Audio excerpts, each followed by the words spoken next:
Hi everyone, good morning. This is Laurel Baeder at the NEMSIS TAC. Today's training is on how to assess ePCR vendor performance using some of the tools that we offer on our website. So if you don't know me, I am the NEMSIS TAC Compliance Officer, which means that I'm the lucky person who gets to certify all the vendors as compliant on the NEMSIS standard. I also have worked a little bit on some of the various reports and tools that the NEMSIS TAC offers on the website. So today I'm going to talk about 3 different dashboards and how you could use them to assess vendor performance in your state. Unfortunately, there are not a lot of ways to assess vendor performance outside of your state as a state data manager or as an EMS agency official or other member of the public. We just are not allowed to offer that kind of data to the general public. And we unfortunately are not allowed to share data between states in most cases, so at best you can see how different vendors are performing within your state. But for today's demonstration, I'll be showing some sort of overall metrics for the entire country. So hopefully you can all see my screen. Right now I'm on the NEMSIS homepage. All of these reports you can find under View Reports and State Reports. They're all version 3 reports. When you get to this page, it'll give you a nice selection of choices. These are all version 3 dashboards. There's a lot of great information that's in the EMS Data Cube, but software vendor is not one of those pieces of information. So unfortunately, the cube is not going to be very helpful to assess vendor performance. So from the dashboards page for version 3, I'm going to look at 3 really popular dashboards we offer. The first one is the state data submission dashboard. I already have it open over here. And what I have it open to is the accepted PCR detail tab. So this tab is basically where you can get the most detailed information about the PCRs you've submitted. Right now I'm looking at Image Trend. They're one of the large vendors, so I figured they'd have quite a few records nationwide that we could take a look at. This dashboard limits submissions to about a 2-week window. So you can see that the submission date is from January 20th to February 2nd. So right in here at the top, we can choose software version or EMS agency number to get a more specific idea of how this vendor is performing. Over in this first table, we can get some sort of raw numbers, how many activations they submitted, how many had violations, and then the violations per activation. So by violations right here, what we mean are schematron warnings.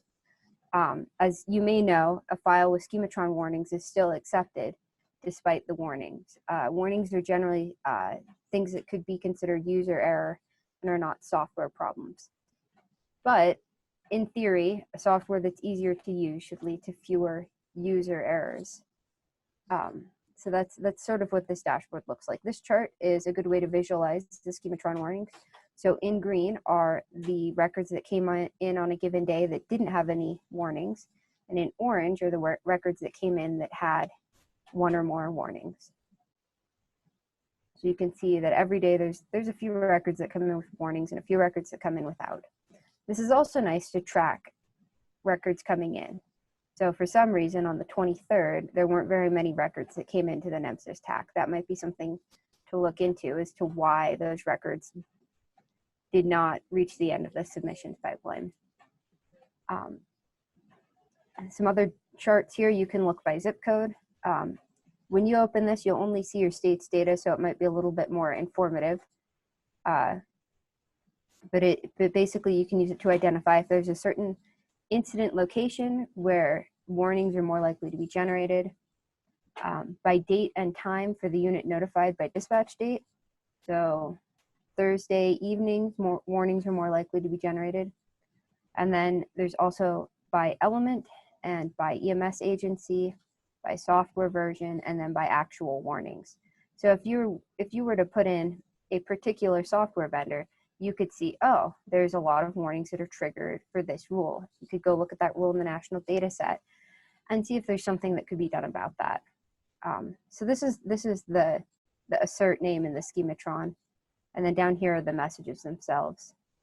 So it looks like None of these are particularly common, but some of them are related to delays and some of them are related to transport mode descriptors. So this might be a good way to track down how and why these schematron warnings are appearing for different reasons on PCRs.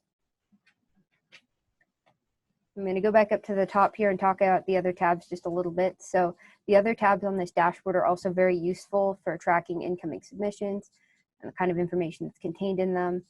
In EMS agency detail, you can see information about demographic submissions that have come in recently. So this dashboard is really a great way to get a picture of the data that's coming into the NEMSIS TAC. None of these other tabs are real great for looking at your software vendor at an agency level. So I'm going to go ahead and move on to the next dashboard here. Maybe I'll pause for a minute. Does anyone have any questions about the state submission dashboard?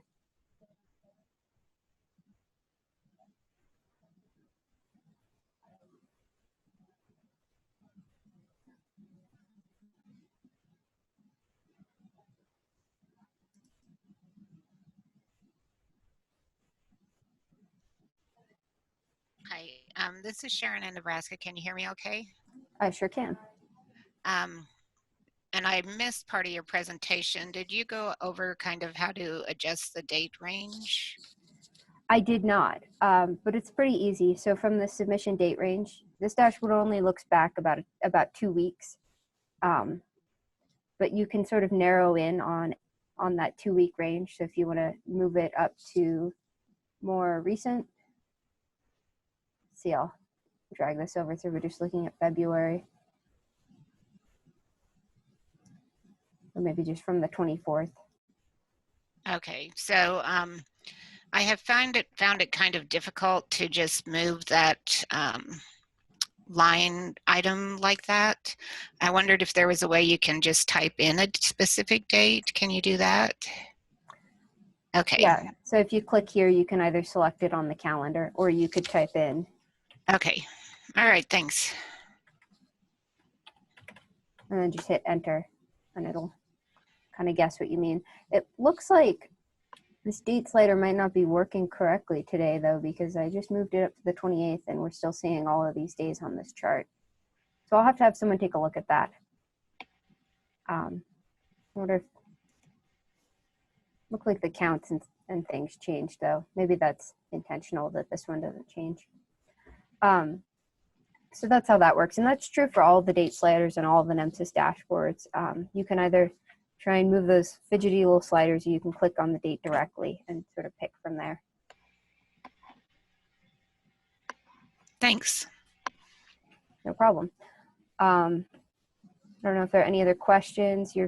Feel free to put things into the Zoom chat if you are more comfortable asking a question that way.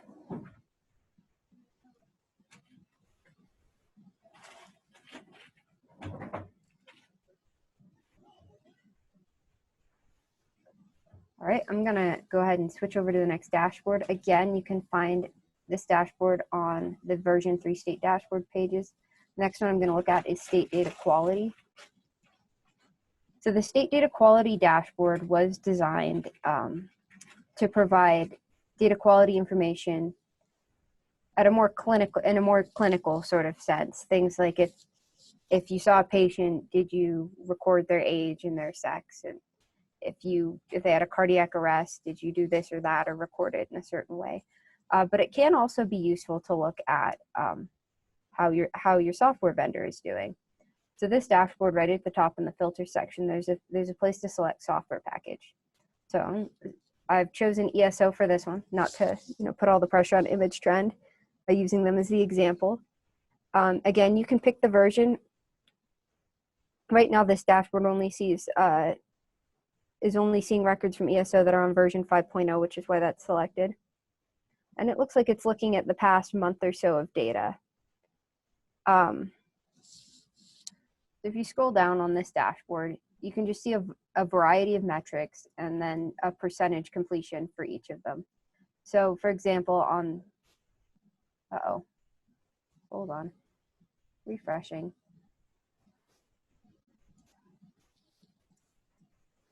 Select ESO again. So for on patient age, for example, what this means is for every record where they saw a patient, they were scored on whether or not they recorded the age. So for agencies in the past month that use this software, 100% of the time when they saw a patient, they were able to record the patient's age. It's a little more complicated for cardiac arrest. This one's date and time. If a cardiac arrest was marked yes, did they record the date time? And that's what comprises this metric. So here's an example for where this could be used to assess the vendor's performance. Only 55% of the cardiac arrest cases had a date and time recorded. So that could be a number of things going on, user error or something going on in the software, but you can use this dashboard and this data as a jumping off point to sort of investigate where that problem is occurring and why. Further down, we have system times, injury information. So if there's an injury, the cause should be recorded, and if the criteria to transport to a trauma center are met, then there's some information on that that should be recorded. Clinical times, and then this sort of catch-all other incident information, where we look at the role of people performing procedures and giving medications, primary and associated primary impressions and primary symptoms, and mass casualties. So there's a question in the chat asking about validation rules that are applied at other levels. So unfortunately, when we receive files at the national level, we only receive the national data set and we only apply the national schematron rules. So we don't really have any information about any warnings or errors that occurred on those records prior to arriving at the national data set. So in that sense, the sort of assessments that we can provide on a vendor are limited. We simply just don't have that data. So while you could get a lot of information about how a vendor's doing from these national data, there might be more information that you could see in your state level software, simply because you have more data elements available.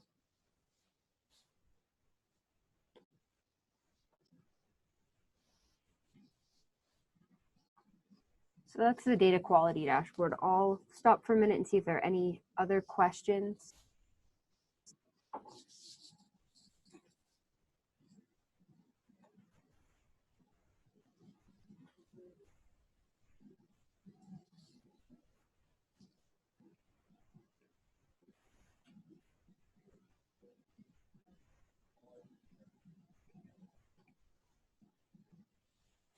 Okay, I'll just move on ahead to the next dashboard.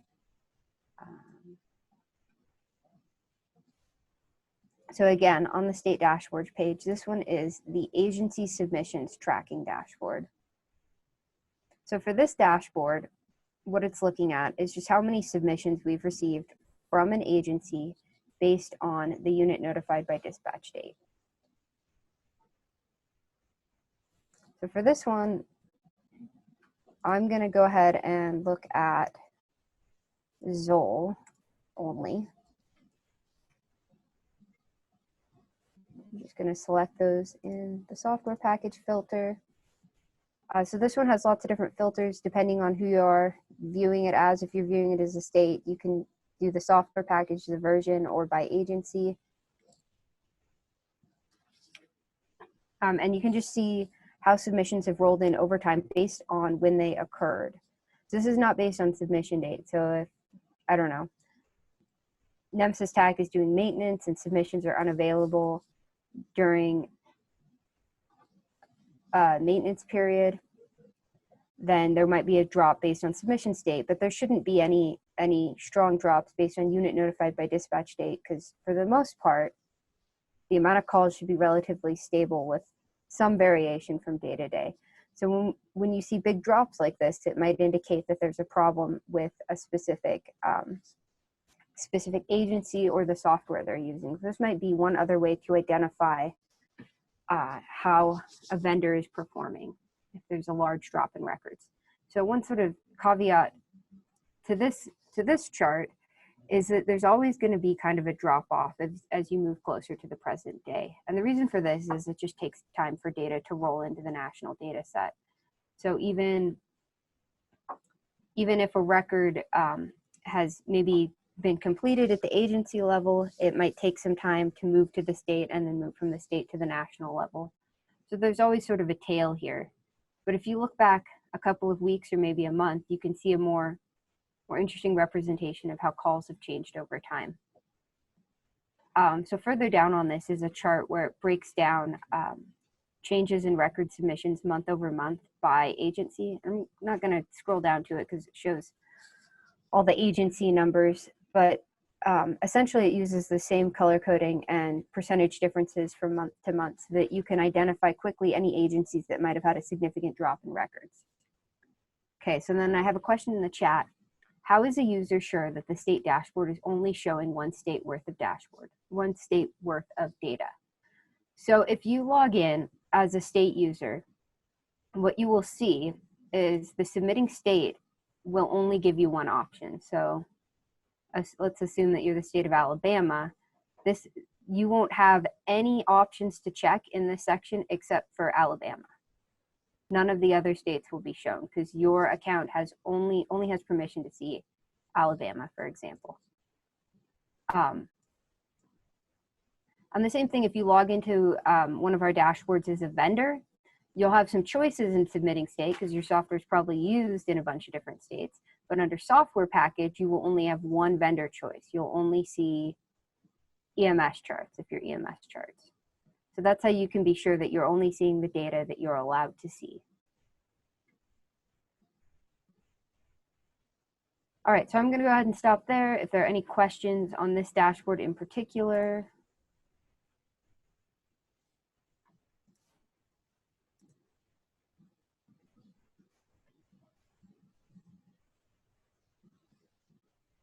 If anyone has any questions about any of the NEMSIS dashboards or any of the reporting tools, Cube, submissions, compliance, anything we're doing, I can also answer some of those questions as well.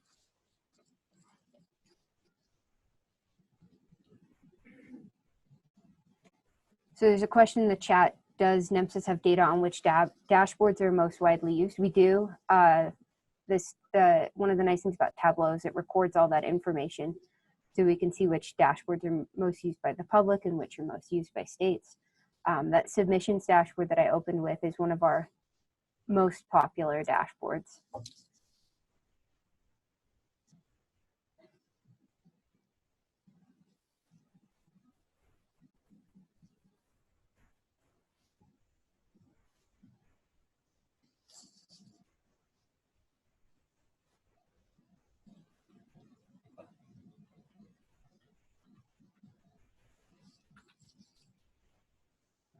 All right, everyone, if there aren't any further questions, I'm going to go ahead and just conclude the training.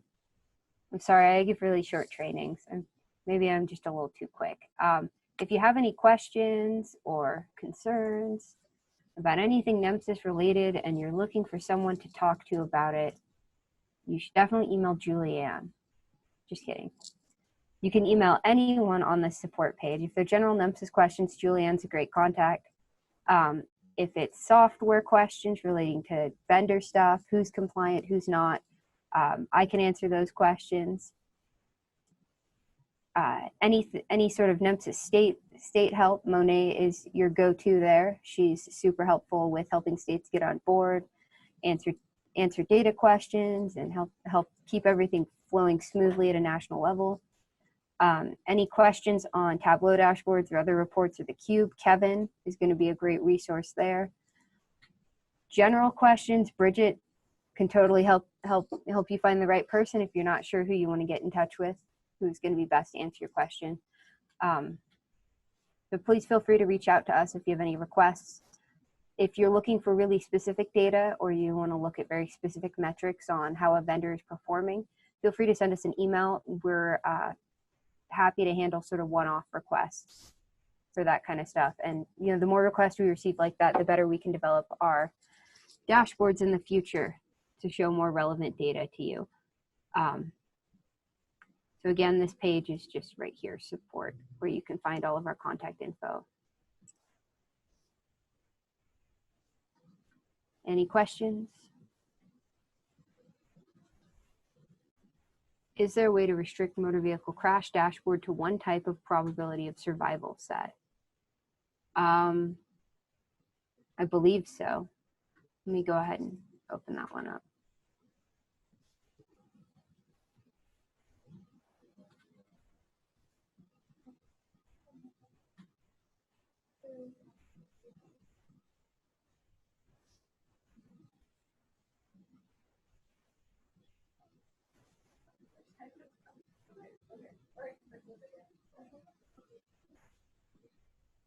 So I think if you click on these, it will filter the rest of the dashboard. So if I click on the less than 2.7%, it filters the rest of the items to that level.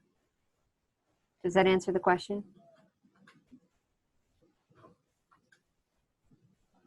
Yeah, so kind of like if you were clicking cells and if you were trying to select multiple cells in Excel, you can hold down Control and then click on additional values. You'd have to wait for it to load between each one. So the Control key on your keyboard and then click on the ones you want to add. You might also be able to do sort of a drag and drop. You can definitely do a drag and drop on the bar charts. But I think if you can draw a little box and pick up as many as you want, like that too.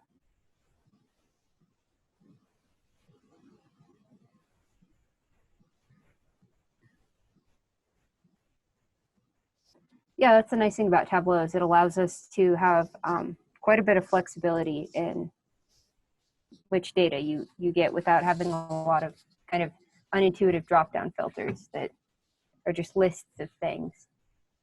Same thing for maps. You can drag and drop a box on the maps on the Tableau dashboards to select different states or zip codes or counties. I guess not states for state users. But most of the visualizations work like that and do allow you to filter.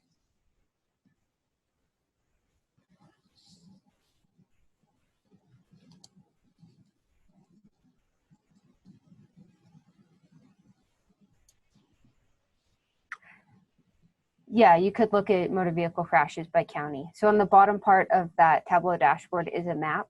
I didn't scroll down to it because, again, state-specific data, but I do believe it allows you to filter by county. It might be by zip code.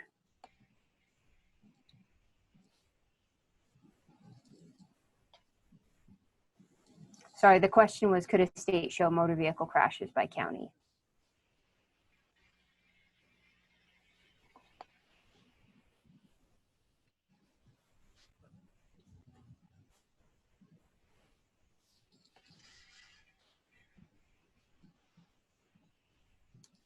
So Laurel, when you were in the motor vehicle crash dashboard and you were clicking on the different percentages, I think it was percentages, that's not a total number. That's just kind of an in-between number. When you were saying to click on you can click on like 2 or 3 of them at a time, and then it combines them, or it doesn't combine them? It does combine them. So if I selected the first 3, it's going to show you all of those records. So like the 15,500 records that is represented in all of those probability of survival categories. It's kind of a weird visualization because they're percentages, but they're really categories of probability of survival.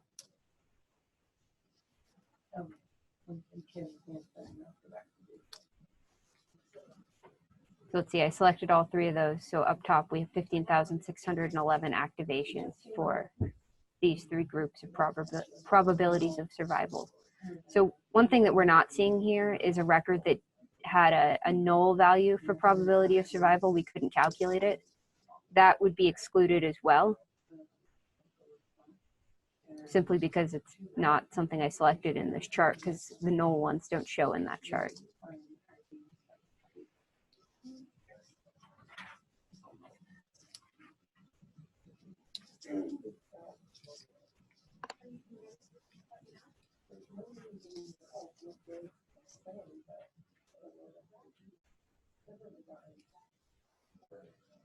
Okay, well, I'm going to go ahead and wrap it up. Thank you, everyone, for joining our training today, and thanks for all the questions. Really love to hear what people think is interesting or valuable on our dashboards, so that we can work to improve them in the future and build better, cooler tools. Again, if you have any questions, you can head over to support and find someone to contact, and we'll do our best to help you out. And that includes custom data requests. If you want to look at some really specific motor vehicle data, we are happy to put together a set of data for you and send it your way.